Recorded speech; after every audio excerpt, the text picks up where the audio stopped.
feeling lost or alone or isolated at work? If you have, you're not alone.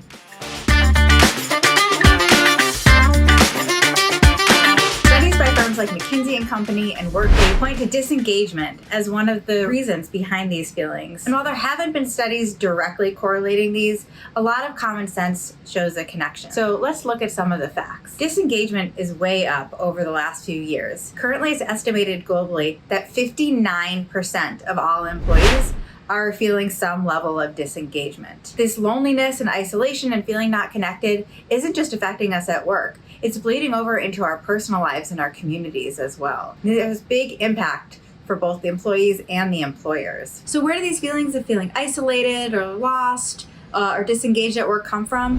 There's a lot of potential sources that are really common in a lot of workplaces. Things like poor leadership, or feeling like your boss, your managers don't care about you, getting no feedback as to the impact of your work and what your direct contributions really lead to, feeling like the work that you do just goes nowhere, doesn't affect anything. Not having a friend at work. Having a friend is so important for the overall experience and keeping people motivated and engaged. Also, things like emotional exhaustion and stress, whether they're from work specifically or from personal life, are going to bleed over and affect work. And all of these things can impact how engaged an employee is. And the impact of this disengagement is pretty significant for both employees and employers. For employees, again, it's going to be this feeling of depression, stress, irritability at work. That's certainly going to affect performance and motivation. It's going to make people more likely to leave. Disengaged employees are 70% more likely to leave a job. So that's higher turnover at the employer level. And if one person is that unhappy and that disengaged,